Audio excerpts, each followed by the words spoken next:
Today I'm speaking with Shaahin. He's an author, serial entrepreneur, and speaker who has crossed the $1 billion mark with one of his companies, which he has grown many of, doing on the Amazon marketplace. And now he's teaching people to do the same. So thank you so much for coming on, Shaahin. Great to speak with you. Very awesome title to have, as I haven't heard anybody else do this. And I'd love to know, what are you up to these days, and how did you get to where you are right now? Like, just tell me a brief overview of what does it mean to get to $1 billion. Yeah, thanks for having me on, Oscar. Really pleased to be on. We're doing this show very early in the morning, my time, which is 5 a.m. And it's funny because you and I were talking earlier on in the show about my morning routine. And as we were discussing it, and I usually wake up around 5:30 in the morning. I'm not one of those early risers that rises at 4 a.m., although I did that in my 20s. I wake up around 5:30. I will do a little bit of breathing exercises, love the Wim Hof breathing, and I do some box breathing, different breathing techniques. And then I'll do a little bit of meditation. I'll do an ice bath plunge. I'll do a little bit of red light. I'll spend some time in the infrared sauna. And just before everybody in the house gets up and the day gets going and you've got everybody's energy all over the place, I'm tuned in. And it's funny that you mentioned being authentic, because for me, that is how I find that focus. And I realized that during any day that you have to become laser focused, which is kind of what I accredit my success to. When I put my mind to something, even when I was a child, before I made any money, I would get completely absorbed in that thing. I am incapable of physically, mentally, emotionally, even spiritually, if that's the kind of thing you believe in, to just dipping my foot into something. Or dipping my foot in something. When I get involved in something that I'm interested in, I am all in. I will get all the books. I will watch all the videos. I will call people on the phone. And funny enough, with my first company, that's exactly what I did. Left home when I was 15. We were Iranian immigrants. We came to this country when I was 5. By the time I was 15, I was like, dude, fuck this. I am out. My folks wanted me to be a doctor or a lawyer or some crazy thing like that, which, was the pinnacle of achievement for them. They were like, if our son can become a doctor, that is the height of immigrant success. Mm. And for me, that just was not in the cards.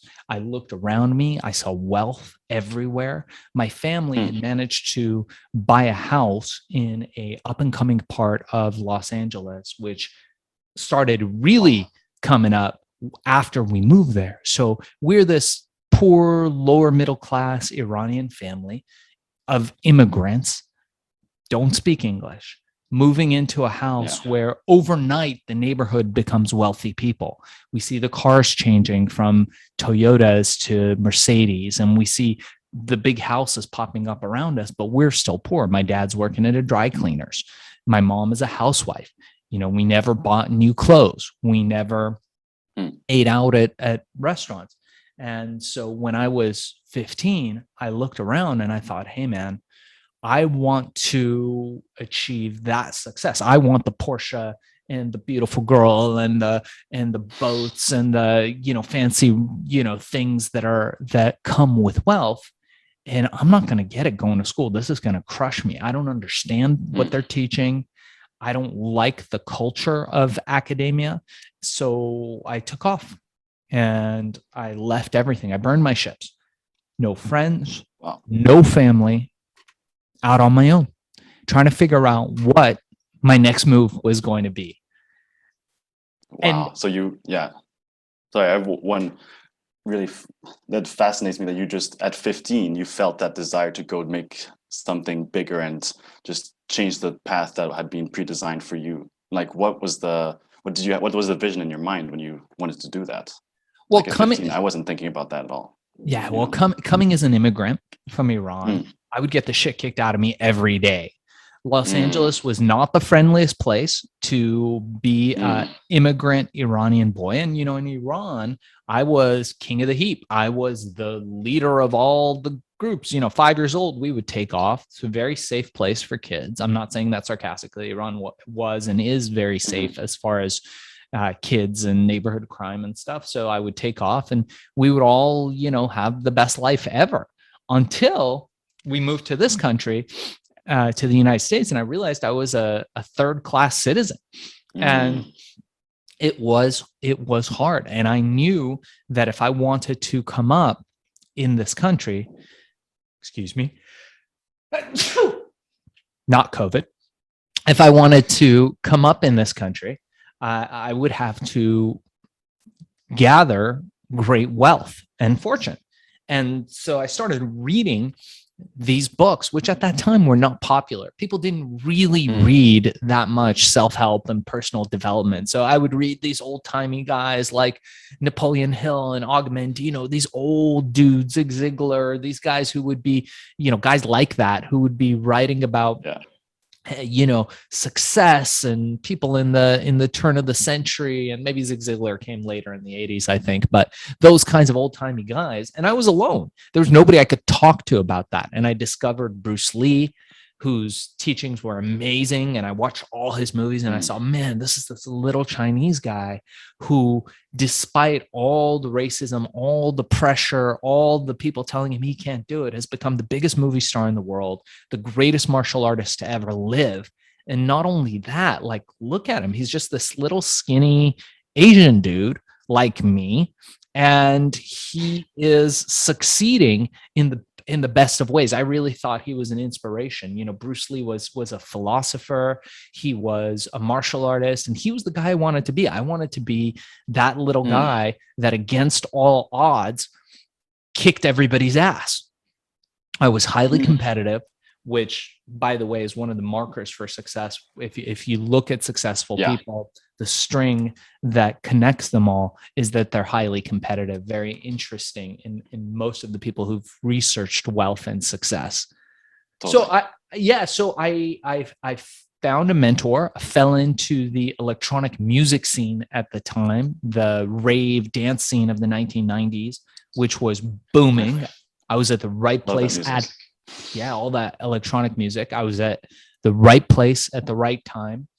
And I noticed in the clubs that the supply of ecstasy had nearly disappeared, that the drug dealers were in a tough spot.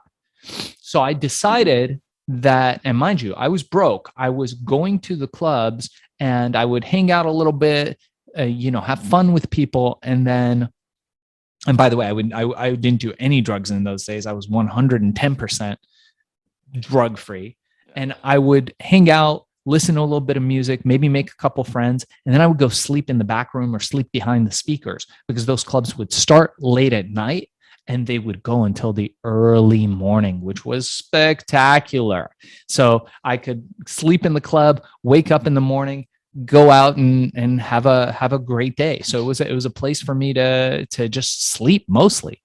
But I started going, man, I got to get out of this. I can't be sleeping behind the speakers my whole life. I got to figure out a way to make money. I left to find my fame and fortune, to find wealth. So how am I going to do this? And I started looking around and I thought, man, no one's making money here except the drug dealers. What if? And then I thought, no, I'm not good at crime. I thought, what if I became a drug dealer? I mean, they have the beautiful girls, the fancy cars, the nice houses, they're living a good life. And then I imagine it crossed your mind, it crossed my mind. And then I looked back to my school years in the United States. And when we started a little bit of a criminal empire, we had a little bit of a tiny West Side mafia group in my early adolescence, where we had a little kid with us at the time. And it was a little Greek kid, and he was short and super cute. I don't think you're allowed to say he was a little person. And he would, back in those days, the stores had the electronic sensors that prevent people from stealing things. And those things were about 4 feet off the ground. So because Okay. they had the sensor 4 feet off the ground, he was just under 4 feet tall. So he could fit right Yeah. under the sensors. So we would send him into the store. I would keep the cashier busy, or me and a couple of our cronies would keep the cashier busy while he would take those little bottles, those little bottles of alcohol. He would take some glue. He would take cigarettes. He would take all the porno magazines, the Playboys, the Penthouses, all the contraband, and he would stick it in his pants. He'd wear really baggy pants and jackets, and he would stick all that stuff in his pants. Wow. And then he would sneak out underneath the sensors, and we would sell the stuff in school during those times. And I write about this in my book, Billion, How I Became King of the Thrill Pill Cult. Well, the fact was we were always getting busted, always getting in trouble, always in the principal's office. And fortunately for me, when I discovered meditation and became a more self-realized criminal back in my childhood days, a child criminal, I should say, I haven't committed crimes as an adult, I realized that I was really bad at crime. I realized that I should not be doing crime because we would always get caught. And I thought to myself, I looked at all these other people who are doing crime, and I thought, these people are all doing crime, but they're really bad at it. Like, they should have picked a different area of life to get involved in. Yeah. Because there's some people that are really good at crime, and to them, more power to you. Don't hurt anybody else. But if you're doing crime, that's fine. I got no problems with you. But it's the people who you're like, oh my God, they're terrible. And then they go to jail, and then they come back, and then they do more crime. And you're like, right? You're like, dude, what are you doing? What are you doing? So I had at least enough self-realization in those days to know, yeah, crime was not for me. Life of crime, not for me. And I was too neurotic and crazy, and all those things. Coming from a Jewish family, I would worry too much. So what I did was, I thought to myself, what if I came up with a version of ecstasy that was legal, that was safe, that I could make anywhere and sell for a lot of money? I could really profit. And all I would have to do is find a place to sell it. And I know everybody here at the club, this would be fantastic. So I went about the process. Coming up with the idea was basically like you seeing market fits, and you said that ecstasy wasn't as available because it was like being more hunted down by the government, and somehow you wanted to create that. And of course, I guess the ingredients weren't like readily available either. How did you come up with something that you could sell? So it wasn't that nobody told me I couldn't do it, because I think the majority of people would have probably said that. It was that I didn't listen to them. I did not know that I could not succeed. I did not know that I could fail. All I knew was that I was going to do it. It's interesting. It's one of my favorite quotes of all time. And I don't know who said this.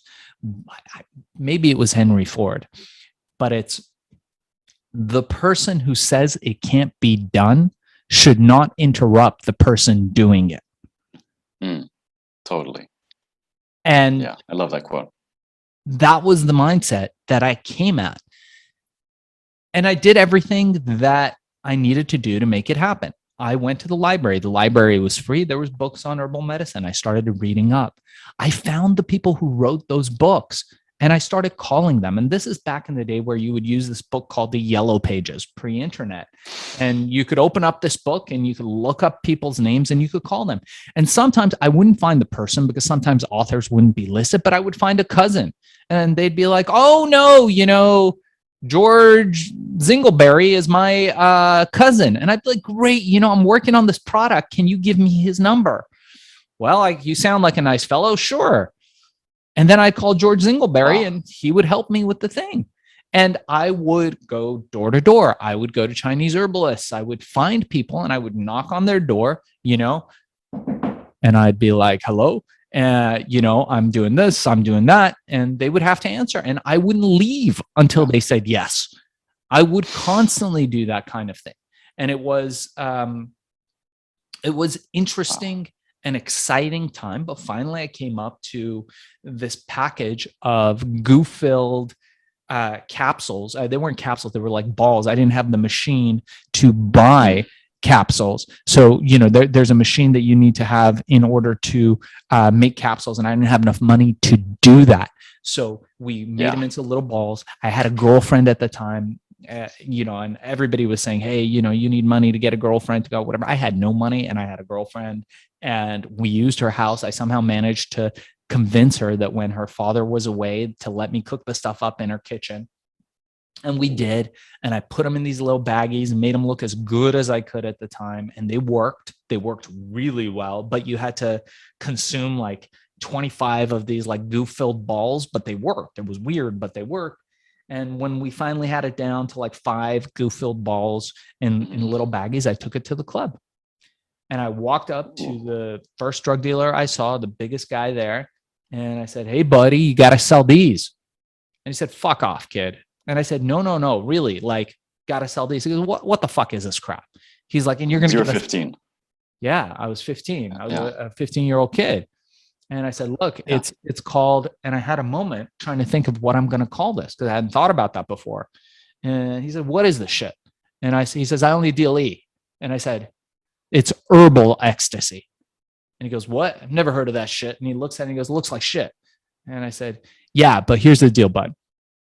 And I knew in that moment was another one of those moments of me thinking to myself, hey, man, self-doubt's a bitch. Self-doubt will make you crumble. Self-doubt will make you shiver and quit and run home to your mommy. Self-doubt is one of the things that keeps entrepreneurs and anybody who's trying to succeed in any area of life down. So I had that moment of self-doubt, but I beat it down. And I looked the guy in the eyes and I knew, I was like, you know what? This is my sink or swim moment. So here I am. I've made the trip out from Iran. I got beaten up every day of my life for 10 plus years. And now I'm here and I'm going to make it. And you are going to sell the stuff and I am going to succeed. And I looked him in the eye and I said, look, man, here's what's going to happen. I know that you don't have any ecstasy. I know all of it's coming in from England and Holland, and they've shut off that pipeline. You're selling crap. You don't have anything to sell people. These customers are going to go somewhere else, and the police are going to bust you for selling garbage. And who knows? God forbid somebody could get hurt. This stuff's all natural. You can sell it. And it was just in that moment when I was making that pitch, almost out of breath, that a couple people walk up. And the guy reaches in his pocket and realizes his pockets are empty. And he looks at me and he motions like this to, give him the little baggies, and I give it to him. And I go away. Say, I'll come back in a couple hours. Come back in a couple hours. I see all the people dancing. I see the bag empty of all the different little, it was a big bag with a bunch of little bags of our makeshift pills in there. He had tried some himself, was loving it. And he calls me over and looks at me kind of angry. And I'm like, okay, that's it. They're going to pull me out outside the club, beat the shit out of me. And this was the stupidest idea ever. Again, self-doubt rearing its ugly head. And he's quiet for about a solid minute. And I'm starting to sweat. He's starting to sweat. And he goes, kid, how soon can you get me more? Damn. And I knew it was on. And it went from 1 guy to 10 guys to 1,000 guys to 10,000 guys to 100,000 guys to all over the world. We had become a phenomenon, selling through the club scene, selling in legal clubs, selling in underground clubs, the electronic music festivals. We were selling in coffee shops, bookstores, sex stores. We were selling in pretty much record stores, Warehouse Records, Tower Records, all the new age stores. Everywhere you went, they were selling our product. We were in 7-Eleven. We were in GNC. We were in Urban Outfitters. We had become a phenomenon. Not only that, I had hired everybody in Venice. We had over 200 employees. I was renting all the buildings there. I was buying properties out there. And everybody in Venice Beach was working for me in those days. And one day, still in my late teens, maybe early 20s, I walked into my office. I had long hair. I looked like this guy. That was me on the cover of the book. And I walked into the office, exhausted because I wouldn't sleep much in those days, 1 or 2 hours maybe. And I'd be working the whole time. I was so excited. I'd fall asleep on the factory floor. I'd fall asleep on the warehouse floor. I'd wake up. I'd just continue working. It didn't matter. I'd go to business meetings. I'd grab a couple hours of sleep in between and then just continue throughout the day. So I walked into the office, couple hours of sleep, and the news broke. The news broke that we had broken $1 billion in revenue. Now, that's crazy. 6 months earlier, or just about, I was sleeping in the backseat of an abandoned car, in abandoned buildings, on the beach, wherever I could, just trying to think of what my next move was. And now I was running a company with 200 employees, offices all over the world, and we had broken $1 billion. And I remember my greatest panic in that moment was that I did not know how much $1 billion was. No idea. And I remember panicking to myself, oh my God, I was like reaching for encyclopedias. I was trying to find the dictionary. Because remember, we did this pre-internet. We did this before Facebook, before Google, before Amazon, before any of that stuff really became a thing. We were there selling these pills before any of the social media marketing, before you could just go post somewhere online, before mobile phones. Before all the Silicon Valley boom and crash and bust and boom and all that stuff, we had broken that. And from there, it became a wild ride through the history of my company. And I'm, again, for anybody who's interested, I've got a book that's coming out this week. Probably by the time your listeners listen to this podcast or viewers watch this podcast, the book will be out. It's called Billion: How I Became King of the Thrill Pill Cult. If anybody's interested in it, the first chapter is available for free, and you can get that on Spotify, Stitcher, Apple Podcasts, or anywhere podcasts are found. We'll definitely link it in the bio.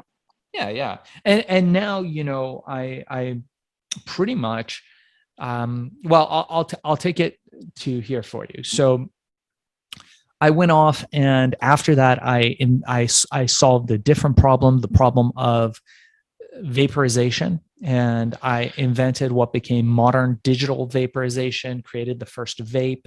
The first vaporizer company to go public was the one that I founded, called Vapeur. Was an amazing time there, and that company was worth many, many millions of dollars, and now is public on the markets. I'm no longer involved in that company as of this recording. And from there, I decided, hey man, I really want to, I'm in my 40s now, and I thought, I really need to work against cognitive decline. And not only that, I need to be sharper every day. So I thought I would invent a nootropic. So I decided to develop this brain pill called Acceleral, which I did. And it was selling really well, but I realized that if I wanted to sell it, I needed a lot of distribution. And this is back in the days where Jeff Bezos would respond to emails. You could email jeff@amazon.com and Jeff would respond to you. And we got notice, I think through one of his people in those days, that he was opening up the Amazon platform to third-party sellers, people like yourself and me, to sell products on there. Whereas before you could only buy directly from Amazon, and that he was going to be taking the marketplace global. So they would be setting up Amazon in the EU, Amazon in South and Central America, Asia, everywhere. It was his vision. So I thought, wow, this is cool. Why don't we try this? So I listed Acceleral on there, went to sleep, didn't think much of it. Expensive supplement. It was $120 at the time for a box of it because it's really good. And I woke up to thousands of orders. And I thought to myself, dude, it's on. But what's amazing is that this is not a place to sell one product. This is the world's greatest distribution channel that Jeff Bezos has built. And he's just opened it up to people. And more wealth is going to be created through Amazon than any other means for the more number of entrepreneurs in the next 10 to 20 years. And so I decided to focus the rest 10 years, 20 years of my life on Amazon, and how do you master their algorithm? How do you sell within their terms of service? How do you get reviews? How do you get your product on that first page? And how do you get stuff selling? And pretty soon people started coming to us asking me, hey, how do you do this? And I started teaching them how to do it. And that's where, we built a course, and we'll share the links at the end of the podcast. But, for any of your listeners that are interested, I've got a 1-hour course where now I teach and empower other people to do the same thing, because for me, it's not really about the money anymore. I've got a pretty good lifestyle. I travel all over the world with my family, and from wherever we're at, we've got our Amazon businesses running, and we explore the world, and we go to fun adventures. We collect cars, we do all kinds of cool stuff. And while we're doing this stuff, we're making money, predictable recurring revenue on Amazon. And we teach that. Anybody that's interested, I've got a course. It's normally $200. I will include it for free for any of your listeners, Oscar. Just mention the code Oscar. I'm not going to have them mention your last name because it's a little bit difficult, I think. They won't be able to spell it. They won't be able to spell it, but if anybody's interested, just go to my website. Link will be below, shaahinshayan.com or fbasellercourse.com. Get a hold of me. I'm always happy to talk to people. If you think I can help ignite your future success and to make an impact in the world, not if you're a bullshit person, but if you are authentically looking to succeed in life, and you think that I may be able to give you that little push that you need, reach out to me. And if I can help you, I will. Totally. Awesome. Thank you so much for that journey, that story. What's really interesting is that it sounds like you always had a drive, even though there was some moments of self-doubt, moments where you were like, is this going to work? And I feel like that's one of the hardest things that people who want to work on a business, they go through. And sometimes those moments, they either make or break the person, and oftentimes break them. So I'm wondering, what was like the drive behind building every new business? And was it always the same drive? And how's that changed? What was the motivator? Yeah, people will always tell you that it's not about the money. People will tell you that money cannot buy happiness. Oscar, as somebody who's made over $1 billion, maybe more in his lifetime, I'm here to tell you that the guy that said money is the root of all evil didn't have any. Money is fun. You are happier with money. Just a fact. Doesn't mean that everybody who has money is happy. We all know that is not true, and we can find many examples of people with money who are not happy. But believe me, it is easier. I have been poor, and I've been broke. I was never poor, but I've been broke and I've been rich, and it's a lot more fun being rich, having money. And it's just another tool in your toolkit. You can learn anything. And making money is just another thing to learn. We put it on such a high pedestal where we think to ourselves, man, making money is so hard. And it's so like, it's just this tough nut to crack. And the fact is, it's just another skill set. It's just another tool. All the friends that I have that are millionaires, the couple that are billionaires, if you ask them, hey man, if I took you and I took everything away from you, everything, except your clothes, and I put you on that street corner during COVID, during the toughest time in the world, where would you be in 6 months? Where would you be in a year? And they'd be like, probably be a millionaire. And you're like, with what degree of certainty? They'd be like 99%, almost all of them, because they know that the money is a side effect. The money is a result of this tool that you have. If you have a hammer and you have a nail, that nail is going to go through a piece of wood. It's just what the tool does. Yeah. And so when you sharpen that tool of how you gather money, how you make money, how you attract money into your life. And I'm not talking about that woo-woo kind of like metaphysical manifestation, law of attraction bullshit. What I'm talking about is hard work and discipline in building yourself up to become the kind of person that is that tool for making money. There's another great quote. I think it was Abraham Lincoln, where they asked him, or maybe I'm butchering this, maybe it was somebody else, where they asked him, look, if I gave you 10 hours to cut down the tree and I gave you an axe, how would you do it? And he said, I would spend 9.5 hours sharpening the axe and half an hour chopping down the tree. And that's really the attitude that you have to come at these kinds of things with. So for me personally, to come full circle to your question, is that drive was always there to succeed and to make money. Now, I never chase money. That doesn't work. If you go, I'm going to make $50 million, I'm going to make $100 million. No, that's bullshit. That's fucking bullshit. Anybody who says that is good to be on Instagram, because that sells. When you see young people and they want to succeed and they see the guys with the Lambos and the bikini girls and they're, in the desert and there's like 50 bikini girls lined up and they're in their, Lamborghinis, and you're like, that's all bullshit. That's all meant to make you want to buy what that person is selling because they're hoping to make money from your desire. It's easier for people to buy the bullshit story, to buy that kind of dream, to spend, a couple $1,000 on that guy's course or whatever it is that guy is selling, to say, hey man, I bought a lottery ticket. It's why people buy fucking lottery tickets. They don't realize that when they do that, every single time they are betting against themselves. Every dollar spent on a lottery ticket, and nothing against the lottery, except for the fact that, your chances of winning it are as good as being struck by lightning twice in the same place in, Tanzania on a Thursday. It's the worst chances ever.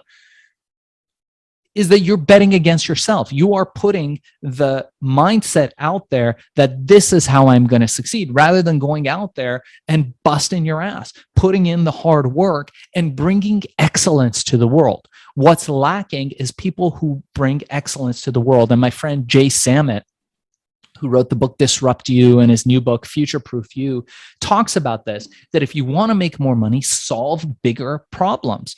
And if you want to make more money, you need to go out there and bring excellence. We forget that. People, you need to chase excellence. And that's what I did. I was, again, put in that state where I was like, you know what? I'm going to invent this drug. And people, there's the noise all around you, all the disbelievers, all the people that are like, you can't do it. You're only a teenager. You don't have any money. You didn't, right?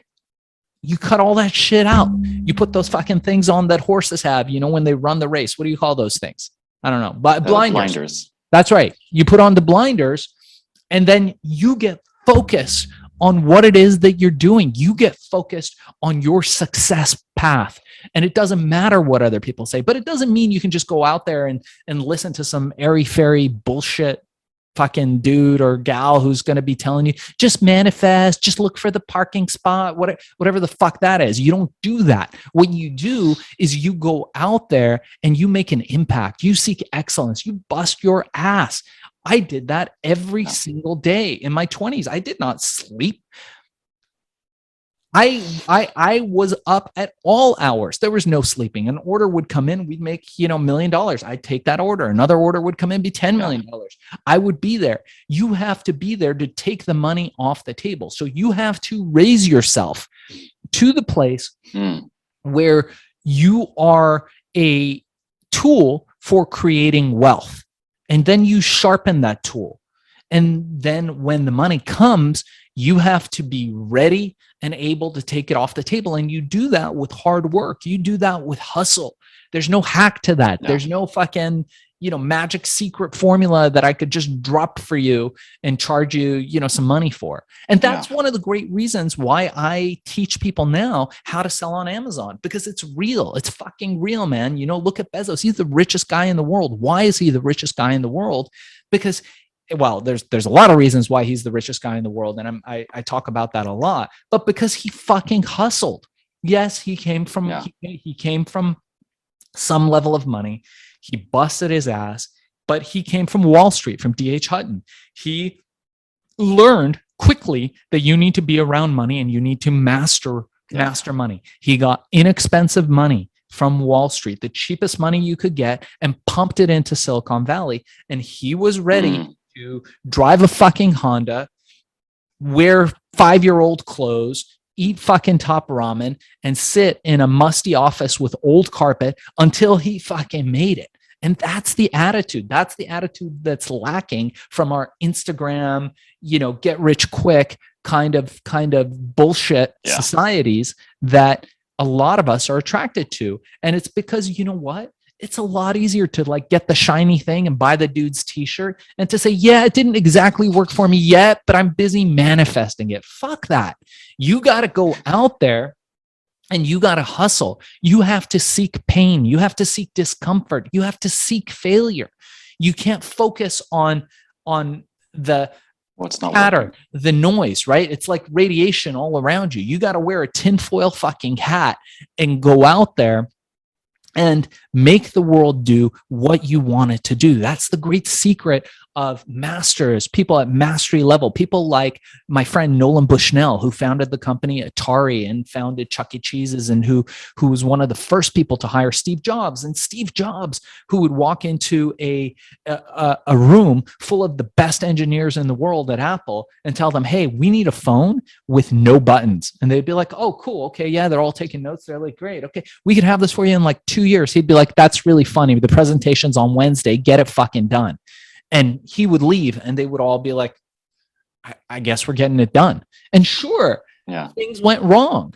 There's that, the classic video of Steve Jobs trying to show one of the first iPhones and it all fucking up and not working. But it was because of that, because he did not understand that impossible was a thing. He did not understand that you could fail. It was not part of his vocabulary. And he was not chasing money. He didn't care how much that stuff cost. He didn't care if he didn't make money. What he cared about is bringing about excellence, bringing about the best fucking phone, the best fucking computer, the best fucking company in the world. And that's part of the reason why they kicked him out, because they didn't understand in the early days, as was in the Isaacson book where they wrote, the guy who he hired didn't understand his madness and his genius. And that's the same reason why they brought him on, because they realized you can't buy that. You can't buy that magic dust. You can't hire a CEO who's run some big, corporate business, soulless business, to come and run a company that has a lot of soul. And that's what you have to do. And that's, as far as my story goes, that's what I did. And now I coach and encourage people through my Amazon course. And again, anybody that's interested, I'm happy to give you the 1-hour course for free. It's everything you need. You don't need to spend 1 cent. Reach out to us, on the links below or on fbasellercourse.com. And I'm happy to give you guys that for free. I make enough money doing what I do, so I will not be charging you the $200 we normally charge for that if you use the code Oscar. And if I can help empower anybody, now that's my mission. I bring excellence to the world in my own way by encouraging people. And nothing makes me feel better now, Oscar, than one of my students telling me, dude, Shaahin, I left my job, because it wasn't a fit for me. And I was trying to figure out what I was going to do. And you got me selling on Amazon. And now I'm making $10,000, $20,000, $30,000 a month. And I get to travel with my family. I get to enjoy my newborn child now. And I don't have to wake up and sell my hours for money, which is the other biggest fucking mistake that people make, is that they sell their hours for money. And that's what we want to try to get people out of. Now, sometimes you have to do that for a period of time so that you can get to the point where you are not selling your hours for money. Yeah, but it may start like that. What I really love, the biggest takeaway, is that making money is a skill. I never thought of it that way, actually. So that's really incredible. And then you were talking about discipline a lot. And I'd love to know, maybe just have a few more minutes, what's some of the disciplines or routines that you do? You mentioned a few before, but maybe there's something else that you do on a weekly or daily basis that keeps you motivated and focused. Yes. And in my 40s, I finally have come to the realization. In my 20s, this was not the case, because all I was focused on was my business. Running a company that's earning hundreds of millions in revenue all the time and over $1 billion of revenue really does tax you. And I didn't realize this at the time, but taking care of your body, your personal health, your brain, your mind is one of the most important things you can do, because all of this, your brain, doesn't work without the rest of your body. And we tend to forget that. So I take a lot of time and the discipline of my body. I eat right. I eat very clean. And it doesn't mean that my diet doesn't change. I'm constantly on top of all the latest technology, all the latest science on what is right to eat, but also what is right for me. I no longer am dogmatic about what I eat. I am open to all things, very learnable, because you learn that discipline is a learnable skill. And it also involves being a learnable person. When you are open to possibilities, which I wasn't in my 20s, I was like, I'm vegan, or I'm vegetarian, or I'm this and that. I have this diet and that's the only right way. You're highly limited. But now what I've learned in my 40s is that there is no universal truth for everybody. Sure, there are certain laws of nature that nobody can avoid. And, if you eat too much sugar and fried food and these kinds of junk things, it's not going to be good for anybody. But in general, as far as diet and wellness goes, we're all different. And so you have to find, and similarly in life, you have to find the science of you. 100%. You have to find the thing that works for you. I don't care what people have written books on, what people think is the universal truth on this and that. You have to create that alchemy, that magic mixture for yourself of what makes you optimal. And when you have that, you spend your life refining that, only to realize that the journey is the destination. It's that journey to better health. It's that constantly changing your diet. And similarly in business, you find what works, but you're constantly tweaking it, which is why Amazon is so much fun. When we sell on Amazon, and I teach my students this all the time, it's not set it and forget it. I wish it was, but we hire VAs from all over the world to run their businesses for them. And we show them how to use people from Nicaragua and Venezuela and South and Central America, where you're paying a few bucks an hour compared to what we have to pay here in the US, and creating these amazing teams that while you're sleeping are running your business. And what we realize is that Amazon is constantly changing. Bezos doesn't sleep. That algorithm doesn't sleep. You look at Elon Musk, he doesn't sleep. And it's interesting. One of my favorite quotes from my book, Billion, How I Became King of the Thrill Pill Cult, and this is my quote, is that while you are sleeping, your enemies are planning your demise. And the reason I say that is because we think that we live in this la la land where everybody gets a trophy and everything is good, but that is not the case. When you're in business, when you're in any kind of real life environment, you will have competition and they will not be friendly. They are looking to take the space that you are occupying. So you cannot sleep in your business, in your health, in your wellness. Now, there's ways to optimize that. And we teach that of how you can put people in place to work for you. You use their hours instead of yours. You can put in efficiencies and systems-based thinking and use AI and different types of technology to streamline your world. But that alertness cannot be delegated. You have to always have that alertness that, hey, while I'm doing this, is there somebody who's planning to take over the space that I occupy? Fantastic. Yeah, that really summarizes it up. Paying attention to all the details and being alert. So last rapid fire question. If looking back at your 15-year-old self and that moment of self-doubt, and now with all the experience, what would you tell him to make sure that he can continue with confidence? What would I tell him that he could continue with confidence? I'm not sure so that he could continue. Yeah. I'm not sure I would tell him anything to continue with confidence. I think, again, self-doubt, while it's your enemy, it's also a driver. And in my case, I embrace that. I tell the story often of when I walked into this Beverly Hills lawyer's office before I invented herbal ecstasy, and he was representing the estate of somebody famous, and I wanted to use their image on a pill. And, the guy just shoved all the papers off the table and looked at me and was like, go back to school. And, you can't do this. You don't have a company. You don't have money, and you don't have this and that. And, he had a fancy secretary in a fancy office, and he wouldn't even validate my parking to get out of there. He, just treated me like, hey kid, what are you wasting my time? And I remember feeling really dejected, like feeling really down, like, fuck, man, like I'm doing all the wrong stuff. Why am I here? Like, this was so stupid for me to want to do this. And the second I walked into the elevator, I was like, no, you know what? Fuck that guy. I thought, fuck that guy and the horse he rode in on. I'm going to prove him wrong. I'm going to fucking be 10 times as successful than he's ever been, 100 times more successful than he's ever been. And I use that as fuel. But the self-doubt was a friend. It's like fear. It is fear.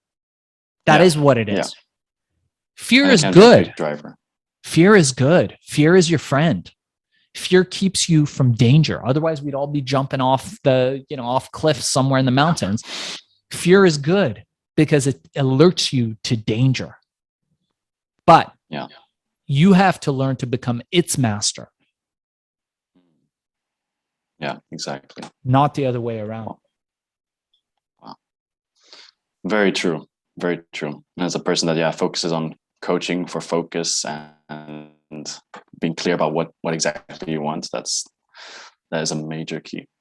So thank you so much for your time, Shaahin. Is there anything that hasn't been mentioned that you'd like to talk about? Yeah, sure. So like I said, we'll put this up on our feed too for you guys who are interested. Oskar, how do people find you and your podcast? It's everywhere. Spotify, Apple Podcasts, Google Podcasts. It's going to be on YouTube as well very soon. And it's called the Authentic Entrepreneur. And otherwise you can find me on my website, oscarwoehr.com. Woehr is spelled Woehr.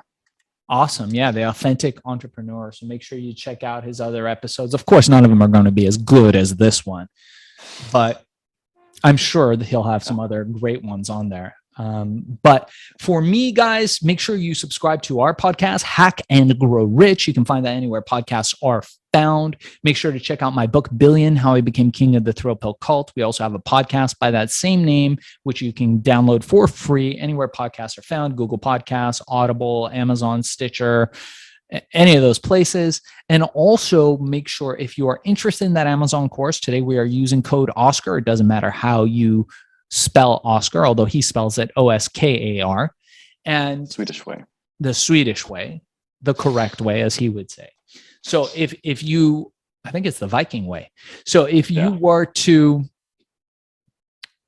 contact us, you can go to shaahinshayan.com. We'll include that in the show links, SHAAHINCHEYENE.com, or FBAsellercourse.com, FBAsellercourse.com, and just reach out to us, contact us, ask for the free 1-hour course, and we will include that $200 value to you for free. And thank you so much for having me on the show today, Oskar. I really do appreciate it. Thank you so much for sharing your experience, Shaahin. It's been a real pleasure learning about this journey, as I am also part of it and looking to get to that 1 billion mark. Super fun. Let's get you there. Let's do it.